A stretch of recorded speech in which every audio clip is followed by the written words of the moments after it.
Chapter 21. Miss Minton was staying at the Kaminskys'. She had lost everything in the fire except her trunk of books, but with her butterfly money she bought the things she needed. Because the Kaminskys' had been kind to her, she was determined to do her duty, so each morning she taught Olga and helped the Countess with her letters. The rest of the day she searched for Maya. It was now a week since Maya had vanished. Miss Minton had always been thin, but now she looked like a walking skeleton. When she passed through the streets, people turned to look at her anguished face. The Carter's servants, Tapey, Furo and the others, had not returned.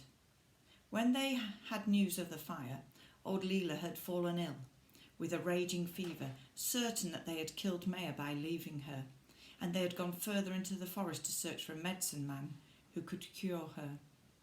But Miss Minton went to talk to the Indians living along the river bank and by the docks. She searched the ruins of the bungalow again and again. She questioned the river patrols and the people who came in on the ships, in case Maya had lost her memory and wandered off. Many people helped her. The Kaminskys, Sergei in particular, the chief of police, the Holtmans, Madame Duchamp from the dancing class, and the children who worked with her. In the short time she had been in the Amazon, Maya had made many friends. But the person who stopped Minty losing her reason was Professor Glastonbury. Every morning he left the museum in charge of his assistant and searched for clues. The professor alone was certain that Maya was not dead. There are almost always remains, he said, when someone burns to death. You mean bones or teeth? Asked Miss Minton. That's what I mean, said the professor firmly. He worked with the chief of police and the count. He spent hours at the docks, and at least twice a day he came back to see that Miss Minton had eaten something or slept. But when a week had passed, Miss Minton gave up hope. She had as good as killed Maya by deserting her. Now she must cable Mr. Murray and tell him that Maya was dead. She had put on a hat to go to the post office when the Kaminskys' maid showed in the professor. As soon as she saw his face, Miss Minton reached for a chair. Is there... she began. Yes, there is news. A man in a trading canoe on the Agarapi saw the Arabella, and he was certain that 2 children were aboard. Miss Minton looked round the Kaminskys' drawing room as though she would find there the powerful boat she needed, ready and waiting. I must go at once, she said. We must go at once, said the professor. The Countess begged her to wait for her husband's return. He could find you a good boat and a crew. But waiting was something that Miss Minton could not do. I'm going to buy some supplies and a few things Maya might need, she said to the professor. I'll meet you at the docks in an hour. But when they reached the harbour, there was no boat to hire and no one to help them. It was midday. Everyone had gone home for lunch and for the afternoon sleep which followed it. Well, we shall have to steal one, said Miss Minton. Then they saw a boat they knew, the Carter's launch, the spinach-coloured boat without a name. Gonzales had brought it down after the fire to sell and help clear Mr. Carter's debts. No one will miss it for a few days, said Miss Minton, and if they do, it doesn't matter. She looked at the professor. Can you manage her? I expect so, said Professor Glastonbury. He sighed, but he didn't try to stop her. It would have been like trying to stop an avalanche. There seems to be enough wood stacked up for now. Miss Minton had already picked up her skirts and jumped aboard. Now she took up the boat hook and waited until the professor fed the furnace with wood and the engine spluttered slowly into life. If we find Maya, said Miss Minton, as they set off, I swear I'll give this boat a proper name. The journey they took up the Negro and into the Agarapi River was very different from the dreamy voyage Finn and Maya had made the week before. Faster, can't we go faster? Miss Minton kept saying. When the supply of wood ran low, she jumped ashore, grasping the machete which Furo had left with the other tools, and slashed her way through the undergrowth as though she had been born with a knife in her hand. Everything she had forbidden her pupils to do, she did herself, thinking gloomy thoughts, going off into black daydreams. One minute she thought that Maya had died in the fire, and the child seen on the Arabella was an Indian girl to whom Finn had given a ride. The next minute she thought it had been Maya, but that she had now drowned, or had reached the Zante who had killed her. You couldn't blame them if they'd turned savage, she said, the way some of the tribes have been treated. Yara was a very gentle soul, said the professor, Finn's mother. That was then, said Miss Minton. The professor left her alone and gave his mind to the boat. The launch was larger and faster than the Arabella, but this only meant she needed more wood. He had taken off his shirt, his chest was covered in smuts, his face was crimson from the heat, but he pushed the boat on like a mad magician. But when Miss Minton tried to make him sail on through the night, he put his foot down. It's dangerous and foolish, he said. If we run aground, we'll never get her off. So Miss Minton lay down in the cabin and the professor lay down on the deck, and as soon as the first light came, Miss Minton made black coffee so strong that it almost took the roof off their mouths, and then they were off again. I was an idiot, she said, sitting in the stern with her hand on the tiller. I should have stayed with Henry Hartington, who pushed puppies through the wire mesh of tennis courts, or Lavinia Fremantle, who plucked the wings off butterflies. Goodness knows I've had enough awful children to look after. But Maya... They saw things the professor would have loved to stop for. A deserted hummingbird nest with 2 eggs no bigger than peas. A scarlet orchid which was new to him. But Miss Minton could not bear him to halt the boat. Even if a giant sloth with long red hair had come lumbering down to the water's edge, she would have insisted on going on. But he did not let everything pass. Do you have to go on calling me Professor Glastonbury? He complained when they had travelled for 3 days. Miss Minton was steering, looking for signs of sandbanks or submerged rocks. I don't know your Christian name, she said. The professor blushed. It's Neville, he admitted. Miss Minton turned to look at him, oil-stained, unshaven, dripping with sweat, and woke up to what he was doing for her. What's wrong with Neville? She said. After that she became calmer and more sensible. She opened some of the tins they had brought and made proper meals. She even allowed herself to see the beauty of the river and remembered how once she had hoped to make a living as a naturalist. You won't lose your job because of this, she asked, coming away so suddenly. The professor shrugged. Probably not, but if I do, it doesn't matter. I'd have to retire anyway in a couple of years, and I have a bit of money saved. He put another log into the firebox.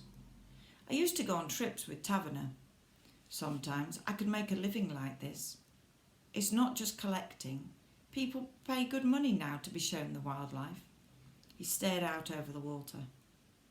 It's what I meant to do when I came out here, but my wife didn't care for travelling. They turned into the Agarapi and soon afterwards saw a great snake, endlessly long, rustling through the leaves and dropping down into the dark water. An anaconda, said the professor. Is it dangerous? Asked Miss Minton. Not to us, said the professor. It's a good omen, the god of the water making himself known. Then perhaps we'll find her, said Miss Minton under her breath. What do you mean to do with Maya when you do find her? The professor asked that night. Take her back to the Kaminskys and never let her out of my sight again, said Miss Minton. She may not find it easy. Why on earth not? The Kaminskys are the kindest people in the world. Yes, but she has tasted freedom. That's neither here nor there, snapped Miss Minton, whose corset was sticking to her back. I've tasted freedom too, she found herself saying. But I have to go back, and so does she. Now they had to remember the route Finn had meant to take, but lack of sleep and anxiety were beginning to make them clumsy. And there was another worry. The draft of the Carter boat was greater than that of the Arabella. What if the river became too shallow for them to go on? By the 5th day, Miss Minton had secretly given up hope, and even the Professor stopped trying to be cheerful. Then, just a week after they'd set off, they rounded a bend and heard the barking of a dog. The children turned and saw the spinach green boat coming towards them. "Oh no, not the Carters," said Maya. She looked round desperately for somewhere to hide. "If I ran off into the jungle..." But it wasn't the Carters. In a way it was worse, because from the woman who now rose from her seat in the stern, she would not have tried to hide or run away. "You're mad!" shouted Miss Minton across the narrowing gap between the boats. "You're completely mad, Maya. What do you mean by this?" Then she disappeared into the cabin, where for the first time since Maya had been lost in the fire, she burst into tears. But the relief of seeing Maya safe took a different turn. On board the Arabella, she complained about Maya's tangled hair, her bare feet, her strange clothes. She had brought a toothbrush, even a hairbrush. But as she said, it would take days to get Maya to look civilised again. She berated Finn for taking Maya off. She inquired nastily about his Latin and wanted to know how often they took their quinine pills. By the time she had finished nagging and finding fault, Maya was almost ready to wish that Minty had deserted them. Later, the children went over to have supper on the Carter's launch. The Professor, who turned out to be an enthusiastic cook, had opened a tin of corned beef and made a splendid hash with wild onions and peppers. Finn, who had always admired the Professor, had brought over some specimens for him to identify, and it was now that they heard what had happened to the Carters. "It's rather an amazing story," said Miss Minton. "Lady Parsons actually cabled and offered them a home. You can imagine how pleased the twins were, going off to live with a proper lady." Maya was surprised. She always seemed such a fierce person in the painting, that square face and her choker of pearls. "Well, she's certainly done her duty," said Miss Minton. "They sailed just before we came away." "Did Mr. Carter go too?" asked Finn. Miss Minton shook her head. "He has to stay in hospital for a while. He's probably not sorry, because what faces him when he comes out will not be pleasant." And she explained about the trial and what would happen if he was found guilty. But soon the talk turned to the Kaminskys. "I'm sorry you never got my note that night," said Minty. "I was arranging for us to go and live with them." "You'll like that, won't you?" she asked Maya. Maya was silent, looking down at her plate. "Of course she will," jeered Finn. "Sergei will be able to kneel at her feet like a person in a book." Miss Minton quelled him with a look. "The Kaminskys have been kindness itself. They've prepared a room for Maya at the top of the house, with a view of the river." But Maya did not want to look at the river. She wanted to be on it. The grand house, the rich food, the Russian babble meant nothing to her now.